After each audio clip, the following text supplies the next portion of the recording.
Welcome to Sita daily vlog. చూసారా, అది శంకు పువ్వు పూసింది చాలా బాగా. ఇవి నా చెట్లు. పిల్లలు స్కూల్కి వెళ్ళిపోయాక వ్లాగ్ ఇది. వంట చేయాలి, ఇంకా అంతా క్లీన్ చేసేసాను. టైం ఏమో ఇప్పుడు 10 అవుతుంది. వంట చేద్దాం పోయి. సాంబార్ చేస్తున్నానండి. ఒక 4 రకాల కూరగాయలు వేసి, ఒక ములక్కాయ, కొంచెం ఏమో బీరకాయ వేస్తున్నా, క్యారెట్, ఉల్లిపాయ, ఇది టమాటా, ఒక చిన్న నిమ్మకాయ సైజ్ అంతా చింతపండు నానబెట్టుకోవాలి. బియ్యం కడిగి పెట్టేశాను. పప్పును బియ్యం ఉడికించుకుందాం, కూరగాయలు కోసుకుందాం. వెలిగించేసి అన్నం పొయ్యి మీద పెట్టేశాను. ఇప్పుడు పప్పులో కొంచెం కరివేపాకును, పసుపు. నేను పప్పు ఎప్పుడు 1 గంట ముందే నానబెడతానండి, ఒక అర్ధ గంట. కొంచెం నూనె వేసుకుందాం, పప్పు పైకి రాకుండా ఉంటుంది. ఇప్పుడు దీన్ని కూడా స్టవ్ మీద పెట్టుకొని ఒక 3 విజిల్లు వేసుకుందాం. తర్వాత కూరగాయలు కడుక్కొని అన్నీ కోసాక చూపిస్తా.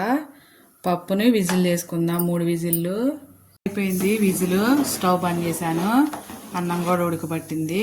దీన్ని ఒకసారి కలుపుకొని ఇప్పుడు కూరగాయ ముక్కలు కోసుకున్నా.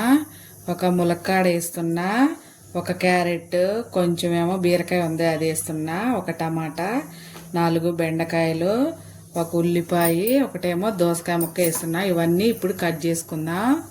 ఇలా కట్ చేసుకొని ఒక గిన్నెలో వేసుకుందాం.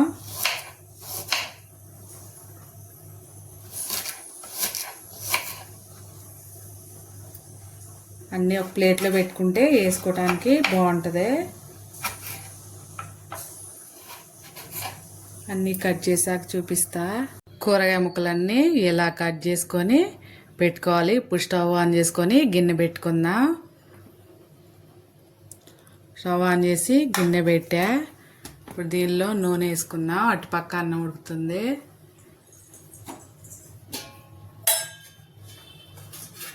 రెండు స్పూన్ల నూనె వేసుకుందాం.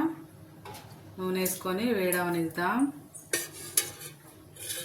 ఒక స్పూన్ ఆవాలు, జీలకర్ర వేద్దాం. ఒక ఎండుమిరపకాయ, దంచి పెట్టుకున్న ఎల్లిపాయ వేసి ఫ్రై చేద్దాం. అన్నం అయిపోయింది. ఇటేపు గంజి వంపేస్తాయి. గంజి వంపుకుందాం. గంజి వంపాక చూపిస్తాను. అవి వేగిపోయినాయి, ఎల్లిపాయలు అవి. ఇప్పుడు ఉల్లిపాయలు, క్యారెట్,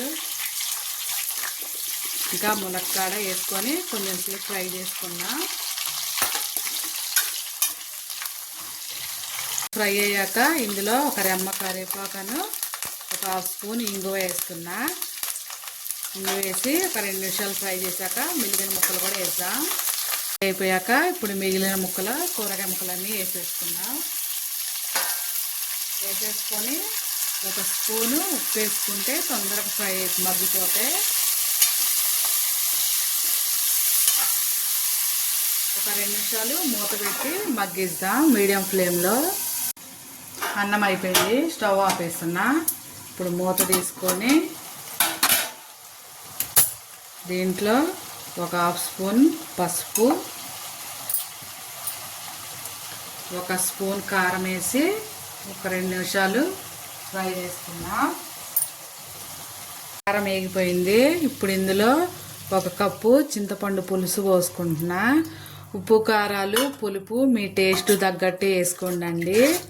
వేసుకొని దీన్ని ఇప్పుడు ఒక 5 నిమిషాలు మరగనిద్దాం.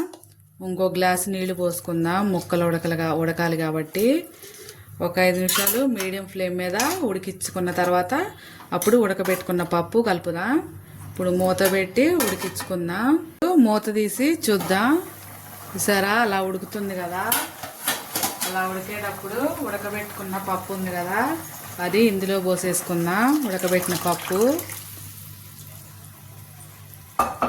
ఇందులో పోసుకొని మరి ఇంకో 5 నిమిషాలు ఉడకబెట్టుకుంటే సాంబార్ రెడీ అయిపోతుంది. మూత పెట్టుకొని ఇంకో 5 నిమిషాలు ఉడకబెట్టుకుందాం. చూద్దాం. ఇప్పుడు పప్పుచారు, సాంబారు అయిపోయిందండి. సాంబార్ రెడీ అయింది. ఇప్పుడు అన్నంలో వేస్తా. కొంచెం మూత పెట్టి. రెడీ అయిపోయింది. ఒక్కొక్కళ్ళు ఒక్కొక్కలాగా చేస్తారండి. నేనేమో ఇలా చేస్తాను. మీరు ఎలా చేస్తారో కామెంట్ సెక్షన్లో కామెంట్ పెట్టండి. ఇవాళకి ఈ వీడియో ఇంతేనండి. నా వీడియో కనుక నచ్చితే ఒక లైక్ కొట్టండి. నా ఛానల్ని సబ్స్క్రైబ్ చేసుకోండి.